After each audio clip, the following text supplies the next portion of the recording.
Against my better judgment, I'm back where I was. Was this what you want? Against my better judgment, I'ma see you again. Start off by welcoming you guys to Raw Hip Hop Heads. You know I appreciate you guys. Mayday, strange music, big things going on. What's the name of your guys' tour right now? This is the Future Vintage tour right now, and it's supporting the album. It's called Future Vintage. Okay, it's about to come out next week on Strange Music. Oh, it is? Okay. Yeah, now, is that going to be in stores too, or? Yeah, it'll be in stores. It'll be everywhere. You know, anywhere you can buy albums. September 18th. For sure. September 18th. Now, I was going to ask you guys, man, how did you guys actually come up with the name Mayday? You know? Mayday is just like a battle call, man. It's just something that, you know, it fit, it ran good, nobody had it, and it felt good, man. You know, it was aggressive and quick and to the point, you know. Okay. Now, when did you guys actually form the band? The band has been around for about 10 years. Okay. And we formed it in Miami. Okay. Me and my homie Plex Luthor, and then we just started to, like, you know, add members slowly, you know. Cool. Now, from the few interviews that I did with you guys have changed members around. I mean, the members that you guys have now, are these the original members that started out in Mayday? I'm the only original member. Okay. But everybody's just come along the way. I mean, Mayday is a big conglomerate of musicians, so it just has a lot of different, you know, cool. people. But the two frontmen has always been being recognized. Cool. That's what's up. Now, are you guys pretty much from Florida, or? Yeah, man. Cool. All right. Now, how would you guys describe your style, though? You know? It's man, it's like a middle finger to genre labeling. You know, it's like a mixture of all our favorite things. We're from a place like Miami's a place where you're a melting pot. You're in the melting pot. Everyone's from different places. You got different backgrounds. No one is from the same spot, so you get to be exposed to so many different flavors. So I think it's just like man, it's just feel good music at that end of the day, without calling it anything too specific. That's cool. Yeah, because a lot of times when I listen to your guys' music, it's rock and everything, and it has that rock feel. And I know you guys are like a rock band, but at the same time, you guys, for your guys' style, you guys chose to kind of integrate the rhymes and the hip hop with it. What made you guys take that lane? You know? I think it was the other way around, actually. I think for real?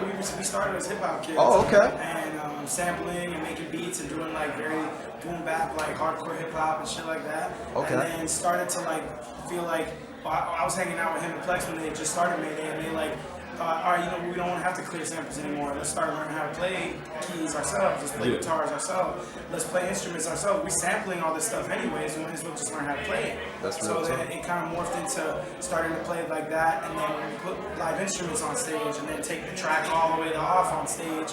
And you know, it's kind of evolved into just like us wanting to try things as musicians and us wanting to try things as songwriters. But you know, it started from hip hop, so that everything kind of has that root in hip hop. We're doing a lot of MCing, the whole thing. There's a lot of things that we, even though we're not sampling, the music has a sample vibe to it. It sounds like it's sampled.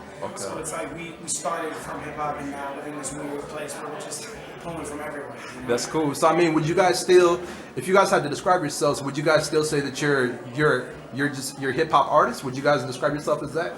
I would say we're genre-less. We're no genre.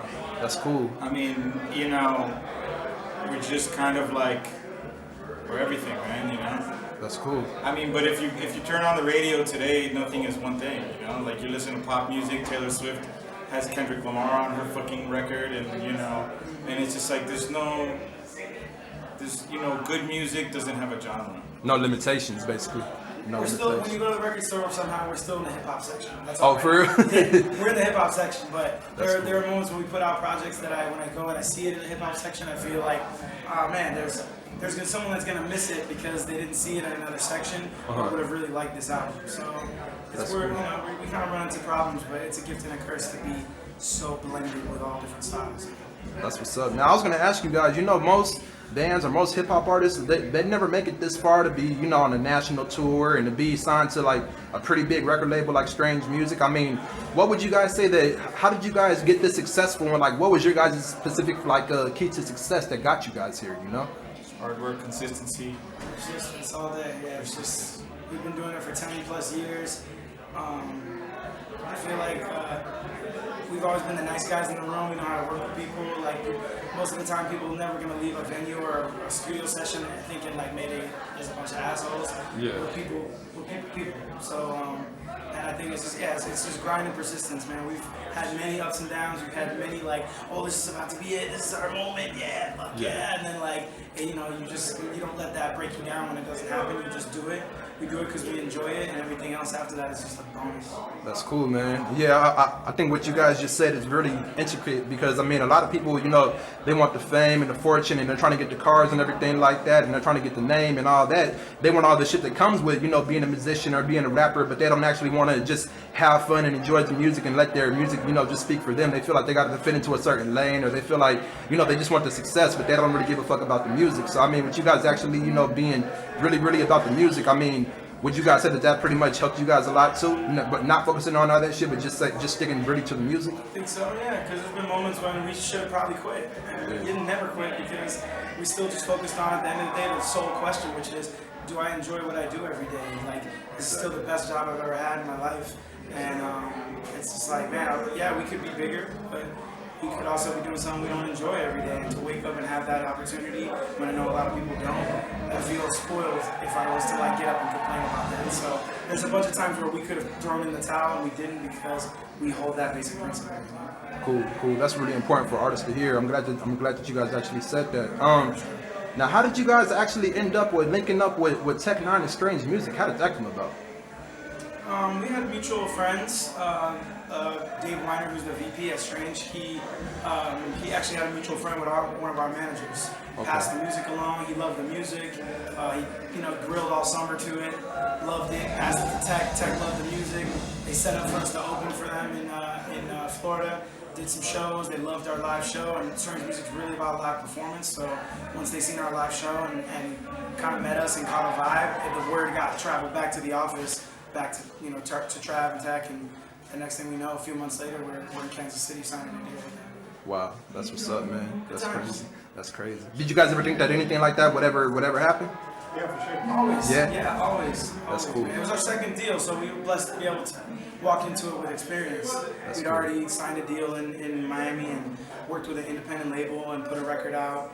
And so we already we didn't go in with like bright eyes and like, oh, we made it. We're just like, all right, we know what it is. We know what we got to do. And the best trick to it is to like not get too excited and just work as if you're not signed, That's cool.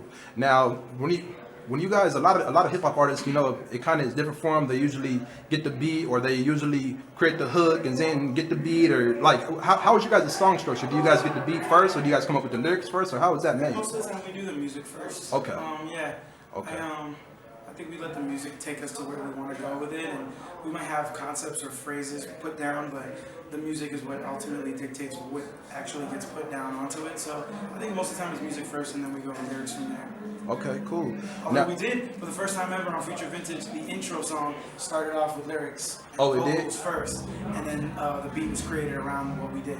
Oh, that's cool. First time we tried that, actually, and it was fun. So maybe we'll do some more of that in the future. That's cool. Now, Strange Music just released a song called "Against My Better Judgment." What is that song? What is that song about? Like, what were you guys trying to convey, and like, what even influenced you guys to even write that song in the first place? It's sort of about addiction and trying to change your life and just doing bad stuff. And you know you shouldn't, man. And I don't know, it's a special song for us. We wrote it in a hotel room on tour, and it's gonna be like one of the biggest singles on the album, I feel, and it's just us doing more weird shit that you wouldn't expect from us. And I don't know, man. It's a different look for us. If you're into us for the hip hop and the hard stuff, then you might not like it. But to us, it's a great compliment to like our prior music, and I think it's us really just going there. And I think it's good music, and good music is good music, and it's gonna survive no matter what. We're getting that rock Grammy from it, so that'll be cool. Yeah. So this is actually the first time that you guys actually kind of took this lane, and like, would you say that this project right here is different from any other project that you guys ever released? Definitely so. Okay. Sure. This project is like a culmination of things that we've done in the past, things that we're comfortable doing right now, and things that we want to be doing. So it's definitely like a start to finish journey that you go through. Kind of, if you're a Mayday fan going back some years, you're gonna hear things that you're like, oh, okay, this sounds like Stuck on an Island, that's dope. Or okay, this sounds a little bit more like Take Me to Leader, and then things like Against My Better Judgment, which is some future shit you've never heard before. So I feel like we've never approached an album like that, and it ended up coming out solid because of it. That's what's up. Yeah, I mean, I just heard that song too recently, and it reminded me of a girl that, you know, I was messing around with and stuff like that, and I was like, damn, like I could really feel the conviction, and you know, when you guys wrote that, I could really feel your emotion in that, and it's a real powerful song. So do you guys know when the video's gonna drop for that? I'm not sure. It's like Maybe a week or two. A couple of weeks after, like maybe a week or two after the album drops, because we have one video that I think drops this week, if I'm not mistaken, and then we'll drop another one a couple of weeks from now once the album's out. So I think Better Judgment's our last video that we're dropping. Okay. Now the one that's dropping this week, what's the name of that? Say again? Now the one that's gonna be dropping this week. What's the name? Something in the Air. Oh, okay. Yeah, something. We dropped the audio for it already. Okay. It features Femi Kuti, and we're dropping the video. I believe it's either this week or next week. Okay, cool. Now what is that one about? It's just like a feel-good, like tribute to Miami song. It's just about the vibe and the energy we feel in our city. And it's hard to do a song about a place like Miami and not come off as like cliche. Yeah. It's very hard. When you've tried, it's tough. But I feel like we did a good job of skirting the line and talking about the place without being too superficial about it, and just being, really the thing is, like when I describe Miami to people, it really is like, it's an energy that you just can't describe. It's just like, it's literally something in the air that you just like feel. Like you just go there and you feel it in the air the minute you step off the plane. So it's just like, we love our city and we're proud to be living there, and something in the air is like our way of saying like thanks, and like everybody who loves Miami with us, join in, and if you don't, but you feel the same about your city, cool, join in as well. That's what's up. That's awesome, man. Now, in this album, you know, Future Vintage, what do you want the listener, like, somebody like, let's say me, who might not really be that familiar with Mayday, you know, maybe heard a few songs and stuff like that, but let's say they just bought the project, like, what do you guys want them to take away from that project, you know? Question. I want them to feel like enlightened through the music. Okay.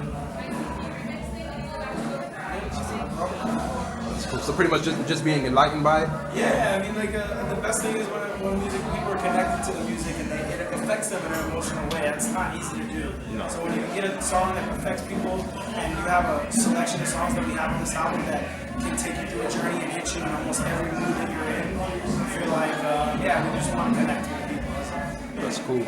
Now, I know you guys are on tour right now. Do you guys have any crazy tour stories? It's early in the tour, but Yeah, man, that's the kind of stuff you can't be telling them.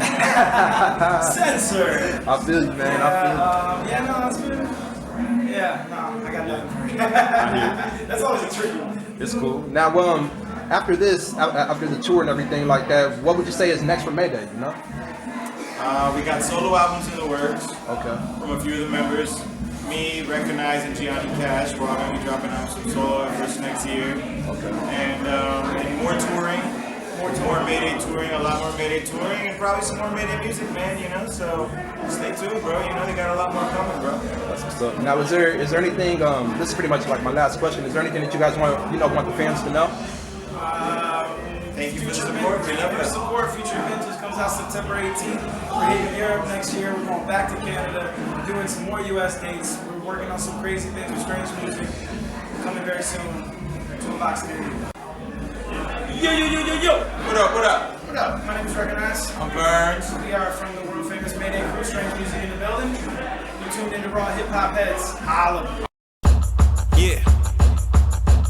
Lost in America, lost in its ways, lost opportunities to climb out the cage. Addicted to the spirits or the herb concentrate. They trying to make a killing while inflicting scars and scrapes. Go ahead and pledge allegiance while you kneel down and pray. But it won't make a difference when the ships are at bay.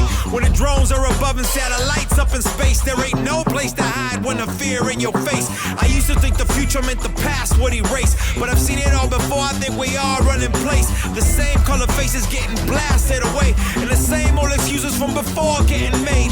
Men in gray suits selling lives, getting paid, making us all slaves for a little chump change. I know the signs on the wall read something blood red, but they can't stop us all with one bullet to the head.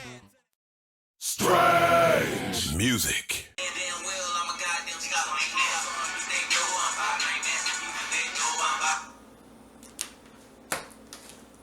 What's up? This your boy Corey Miller from Raw Hip Hop. I want to thank each and every one of you for checking out the Mayday interview.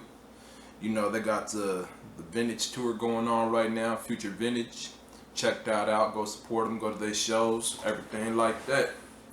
You know, I just wanted to address an issue that I had real quick with one of Strange Music's publicists, though. You know, I was talking to a lady called Lisa, named Lisa Barton, by the way. And you know, she helped me actually get in contact with Chris, who was a tour manager, or who is a tour manager for Mayday and for Strange Music. And she saw the movement with Raw Hip Hop Head. She saw the other interviews that I had, you know, with Jerry Heller, Steve Lobel, man, the list goes on. Fucking Diggy Simmons, Run, you know, Rev Run's son. Just a lot of different things that we've been doing, a lot of different moves that we've been making in the industry, you know. And I appreciate the support. But one of the problems that I have with Lisa Barton is, you know, everything was going good before she found out that I was an artist. She helped me get the interview, like I said, with Mayday. Everything went good. We corresponded by email and by text message and a little bit by phone, and everything was real cool. And after I did the Mayday interview, you know, I asked Chris, one of the tour managers, I said, well, you know, if I wanted to actually perform or open up for somebody on Strange Music, let's say Tech 9, Chris Calico, how would I go about doing that? And he just told me he wasn't really sure, you know. And I asked him, I said, well, do you think I could get in contact with Lisa? Do you think that might be a good idea? And do you think she could point me in the right direction? And he said, sure, go for it. It's not like you have anything to lose, you know. So I hit up Lisa and I told her, you know, we were actually corresponding before the whole Mayday thing about me interviewing Chris Calico in Tech 9. She told me that Tech 9 wasn't available, which I understood, but she said most likely I could get it with Chris Calico. So after the Mayday interview, I asked her, I said, well, if I wanted to perform or open up for, you know, Chris Calico, Tech 9, how would I go about doing that? And she got kind of irate with me. She told me that I was being very unprofessional. She told me that that's not how I'm supposed to do business. She told me that I can't play both sides of the fence and that I need to decide whether I want to be an artist or whether I want to be a journalist. And I told her that I do both because I'm a versatile, well-rounded individual and I actually have a brand, you know, which is Raw Hip Hop Heads. But at the same time, yes, I do perform and I do have a fan base and I do have all that. So she told me that I was being very unprofessional and, you know, I didn't hear back from her for about 3 to 4 days. And when I did hit her back, I just asked her, I said, well, you know, me performing is not really a big issue. If I'm not able to perform, then that's cool, but please, at least for my fan base, for Chris Calico's fan base, for Tech 9, for the Strange Music fan base, because a lot of them are actually in Raw Hip Hop Heads. We have about almost 13,000 members. Please allow me to actually go ahead and still continue to interview Chris Calico. Now, she told me that, like I said, after 3 to 4 days, she didn't even respond. But when she did respond, she said that she wasn't really sure and everything like that. And I told her, I said, well, you know, my son, actually, I have a 12-year-old son, which was a girl that I was messing with. Son, it wasn't actually my son, but I was going to bring him to the interview. And he's a quiet kid. He doesn't really mess with nobody, but he looks up to Tech 9 and Chris Calico, you know. So I said, well, I'll bring him through and maybe he can help me adjust the camera lens or whatever he needs to do. And when I told her that I'm going to bring him, she said, you know what, that's why I'm not going to go ahead and I'm not going to give you the interview because you're so unprofessional that you would bring your son with you. And I told her, I said, well, he's a quiet kid. He doesn't really cause any problems, you know, like, but she wasn't really hearing any of that. And we went back and forth and she said that she's going to cancel the interview and I'm not going to be able to interview Chris Calico. So I went back and I told her, I said, well, you know, I was doing things before you and I was doing things after you. So one monkey doesn't really stop no show, you know. So I'm telling her, you know, if you want to act like that and you want to be unprofessional, even when I talked to one of your staff members and he suggested that I get in contact with you about opening up for Tech 9 Chris Calico, but you don't take any mention of that. You don't take any recollection of that. You don't even acknowledge that. You just start going off on me. I don't know if she had a bad day or what the situation was.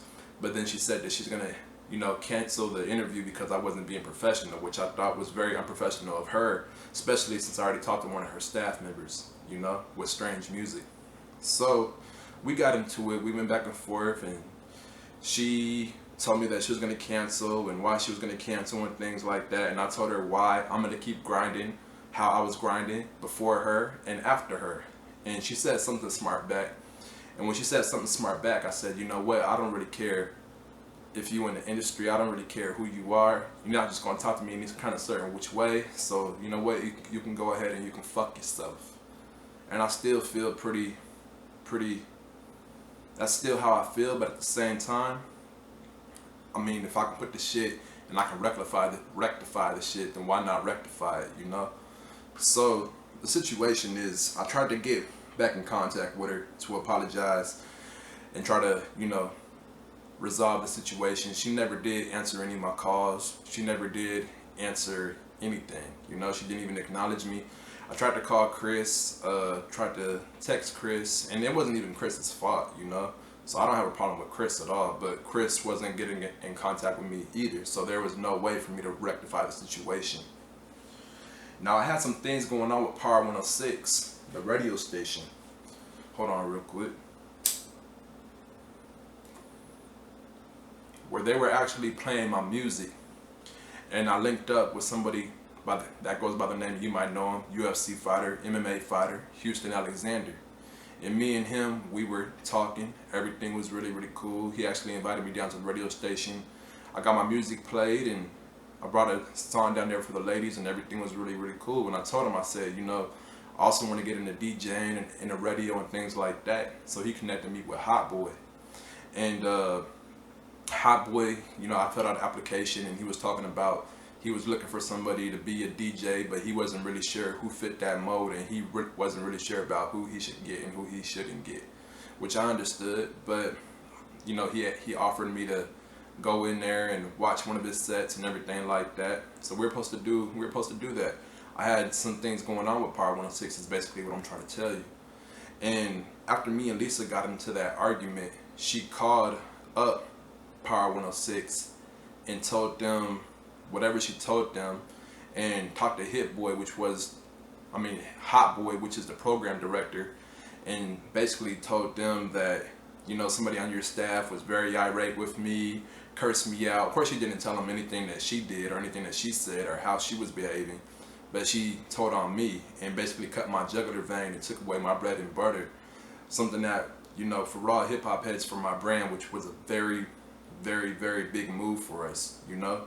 And she called and she tried to terminate that and assassinate my character. And I got a call from a Hot Boy telling me that, you know, he's gonna look into it and talk to his lawyers about it, because supposedly I was slandering the company, which I never was. But I think I did send her a text when I got a little bit heated, and when I told her that I'm gonna keep on making moves, you know, with or without you, just like I was before you, and how I'm gonna continue to do after. You know, we got into that. I think I also mentioned that I have some stuff in the works with Power 106, where I'm working with Power 106. Now, when I said I was working with Power 106, I didn't mean that I'm actually working, like I'm a staff member on Power 106. I meant that I had shit going on, and I was trying to get on Power 106, and we were in the mix of trying to work some shit out. That's what I was referring to. Just to clear that up for Hot Boy, for, you know, for Lisa, for anybody that might have misinterpreted that. But the reason why I did that is because she was basically, you know, kind of, when she cut me off with that interview, I took offense to it, because I felt like it was very unprofessional on her part to just cut me off like that, you know. So she called up and she got me basically terminated, and Hot Boy told me that he cannot associate with me, have any ties with me. Power 106 doesn't want to have anything to do with me, and that I was assassinating their brand, which I never was assassinating their brand. So when Lisa called, she actually, I don't know what the fuck she told him, but she got me fucked up with Power 106 and messed up my whole opportunity, which I'm very, very mad about, but I'm still trying to rectify this shit. So I'm asking you, I don't know if Travis O'Gwen's gonna see this, I don't know if Tech Nine's gonna see this, I don't know who's gonna see this, but if you guys can please get into contact with Strange Music, or if somebody from Strange Music can contact me, and we can just apologize about it, put the shit behind us, and move forward, I would greatly, greatly appreciate it. Because one of the things that she just did by calling that station really, really, really hurt my brand, you know? And I really have a lot of things going on, and I want to continue to keep on grinding and keep on building for my brand. And when she did that, when she called the radio station behind my back, that really hurt me. Granted, I did tell her to go fuck herself because how she was behaving and how she was talking to me, but to actually go and call the radio station and, you know, get me terminated like that was not cool. Was not cool at all. Especially because I had just got that and I wasn't even a staff member, you know. But she talked directly to Hot Boy, the program director, or somebody from Strange did. I don't even know who the hell did, but he told me that somebody contacted him and told him about what we had going on. And I think I told him that I never said that I was actually a member of Power 106 or that I worked for Power 106. And that's where the shit got misinterpreted. I said that I had some shit going with Power 106. And even if I did say I'm working with Power 106, you gotta think about the context of what I meant, which was I have some shit in the works with Power 106 I'm trying to get put on. If she would have asked for more, you know, more insight about it or went further in depth, she would have knew that. But for her to just call behind my back and assassinate my character like that, and to have Hot Boy call me and just tell me that they don't want any affiliation with me is really, really, really, really fucked up. So if there's any way that we can put this behind us and rectify the situation, please get in contact with me. My phone number is 951-334-5512. Once again, that's 951-334-5512. This is Corey Miller, creator of Raw Hip Hop, and I'm out. Peace.